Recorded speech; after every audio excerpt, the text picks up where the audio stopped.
evening, everybody. Joe Tessitore and Teddy Atlas welcoming you to the Mexico City Plaza here in Mexico City for tonight's main event.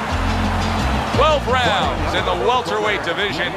Each man comes into this fight supremely confident, expecting to deliver a W.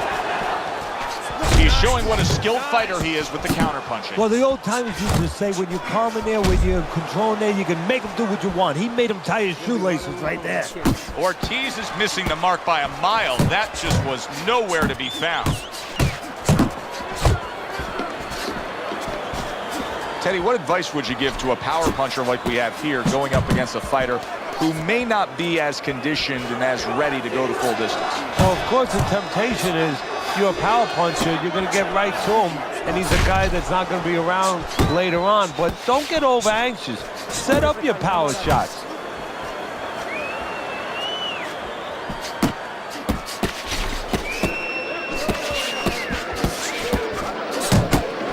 Off the target by Macho. Look at that! The hook came home with ease. He gives as well as he takes. You saw it on that exchange. Very clean offense from defense by Macho. Keep those hands up!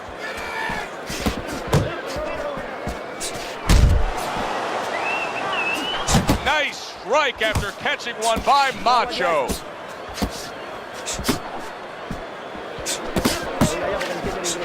He had his eyes set on the uppercut, but was unable to land it.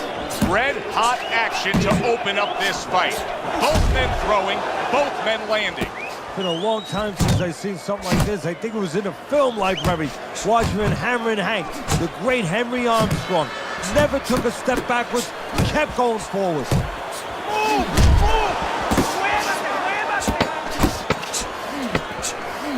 Good-looking counterpunch. Keep working the butt. And this round comes to an end. A round that was highly entertaining. They put forth a non-stop effort. Well, that's the styles that they figured to bring to this fight. Both guys with good motors. Why? Because you're not throwing any.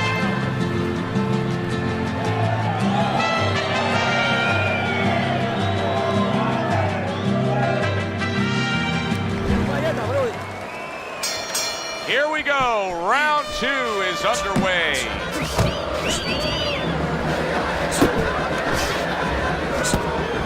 The tactical game paying off. You can see the counterpunch. Yeah, you see the counterpunch, but you know what I see? I see a little tentativeness now in him because he's afraid to let anything go because when he misses, bang, it gets caught. Takes one, but gives one. Good work by Macho. Now he ties up there. Back upstairs he goes.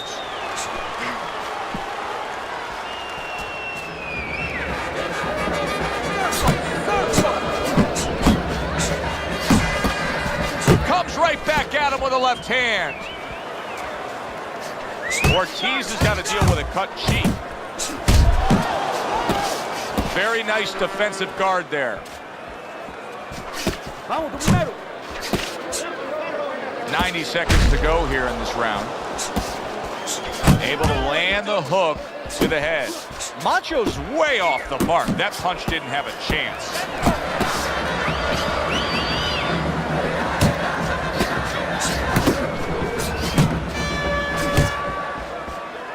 Good exchange. He fires back. Oh, he just misses with that headshot. He got all into that one. That was a solid uppercut.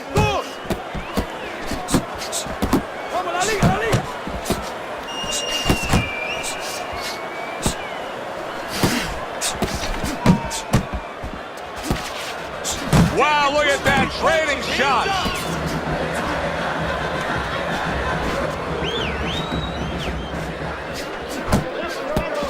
And he returns on that exchange.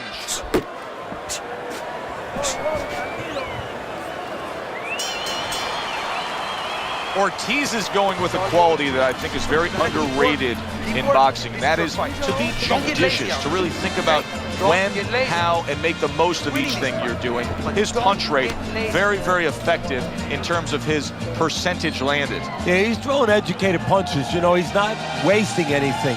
He's making everything count, but just as importantly, everything's leading to something else. You know, he's working the body one moment, and that's leading up to some head attack later on. So he's planning everything out like a smart fighter, a guy that understands the sweet science.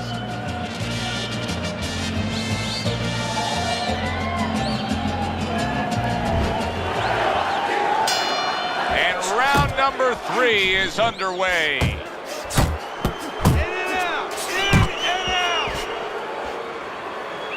Tried to land that upstairs and was off the mark. Back and forth exchange.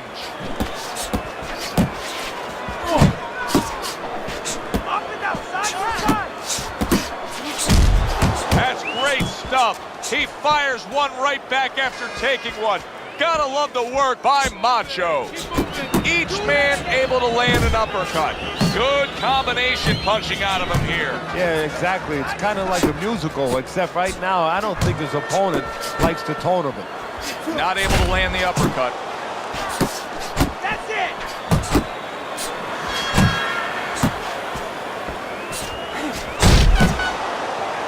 And you can see he wanted to do that as he holds on there.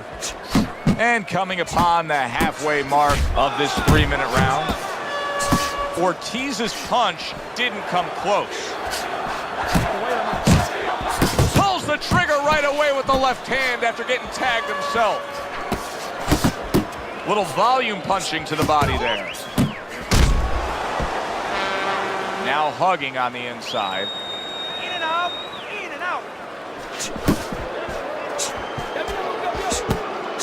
Come on, kid. Focus.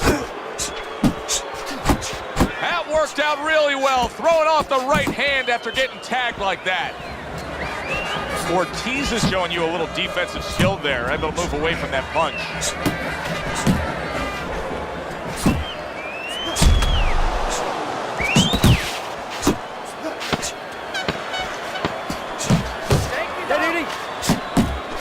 Oh, what an exchange!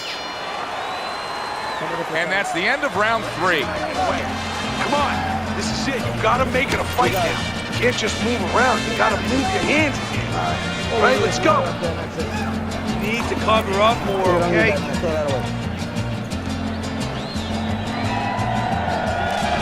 Teddy's got this fight 3-zip. That's easy to see. Ortiz has been the more active guy. If you throw more punches, you're going to earn the judges' respect. As long as the other guy's not landing the cleaner shots, even though he's not as active. But this is the kind of fight where he's just busier, he's doing more, and that's carrying the rounds. Return to sender. He gives him back one of his own. Comes right back at him with a left hand. Oh, they both land flush with uppercuts. Ortiz's blocking ability is doing well for him there.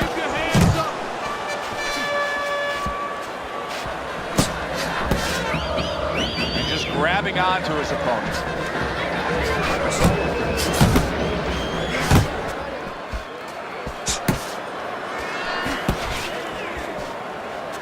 Halfway through round number 4.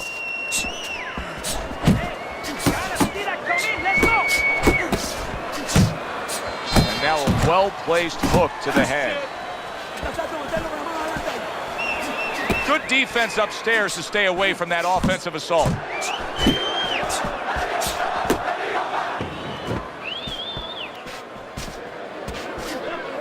Blocks that punch. Now he's putting his punches together, the combination upstairs.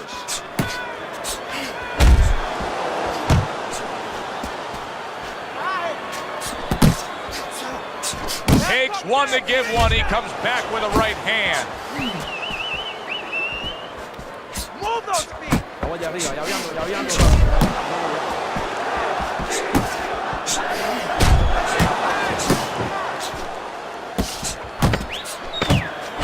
Took a shot, now he gives a left.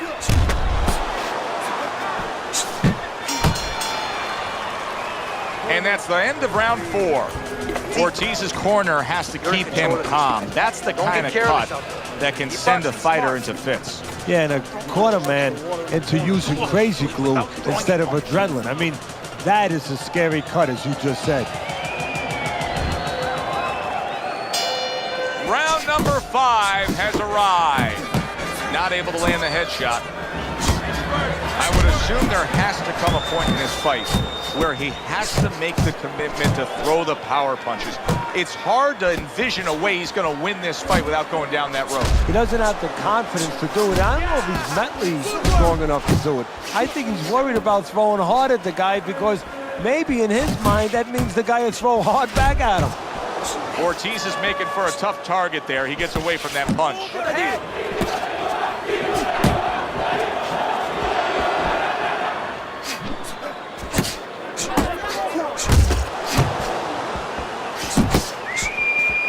How about a return to sender with the left hand? Digs in with a good solid uppercut after taking one. Targeting that midsection now with the combo. Take your shot.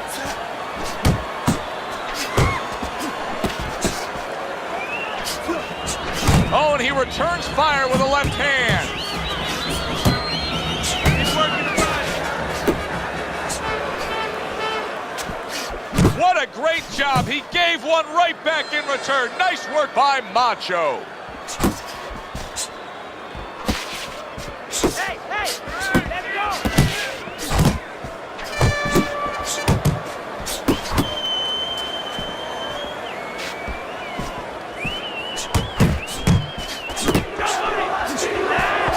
A little give and take, and here comes the left hand. Here in these later rounds, you can start to see a trend, and one is developing.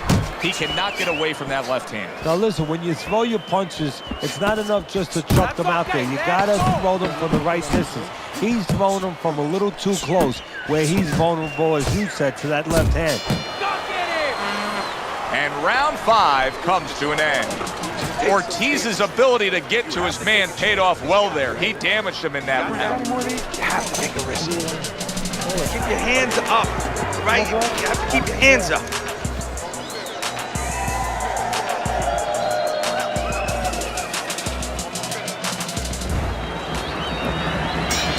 They are back to action here, but that action has only favored one man. Completely one-sided. Hard to see the scorecards coming into play here with how dominating he's been.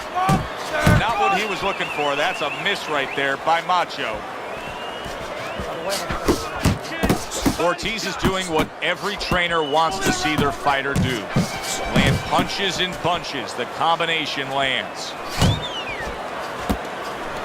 And that's what fighters do. Pulls the trigger right away after taking one. Let's see some more head movement. Ortiz's big shot comes crashing home. Right to the head and right to the canvas.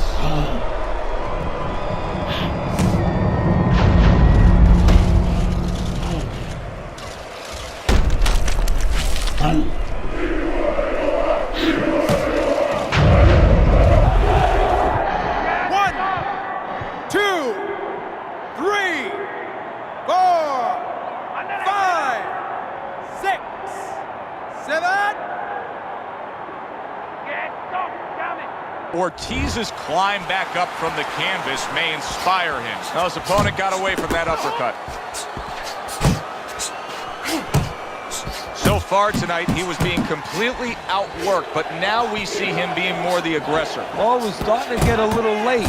He understood he needed to change things a little. What an excellent two-punch combo by Macho. Okay. Able to block that away. It was targeted for his head. Yeah! And there's the left hand working well for him again. Macho's gone into a defensive shell, but that shell has cracks in it. Yeah, it does, and the reason why it's getting cracks is because his opponent is confident that with those earmuffs on, you know, going into that peekaboo defense that he is, he knows he's handcuffed. So he's putting together 3, 4, 5 punches where normally he would only throw 1 or 2, worried something's going to come back. All right, shake it off. Clean and crisp. That is the way to describe the punching we've seen out of him tonight. Not much left in this fight. Teddy, not much doubt as to who's controlling. No, a triangle is better than a square. Why? More size. And he has shown me a lot of size. Given angles, counter punching, working inside, working outside. That's why he's the man. You got to land a big punch now. No doubt about it. You are losing this fight. Here we go. Action to start the 7th round. Ortiz's corner has to be pleased with everything they've seen so far tonight. Consensus ringside is that this is a one-sided fight, that he's in complete control on the scorecards. Yeah, well, he's having his way, and it's not going to change unless he gets a little cocky here. If he starts looking for maybe one shot instead of putting them together the way he's doing, maybe it allows his opponent to have a little bit of hope, a little ray of... He is not in good shape. Oh, and there you go. Once again, he goes down. Can he survive this?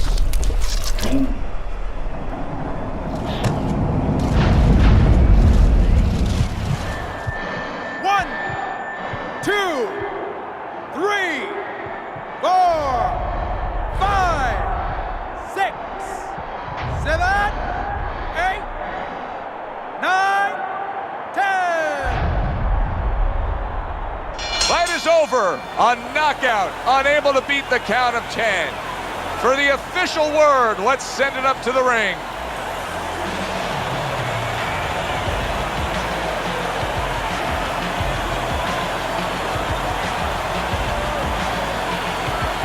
Ladies and gentlemen, by way of knockout, your winner, Macho Camacho.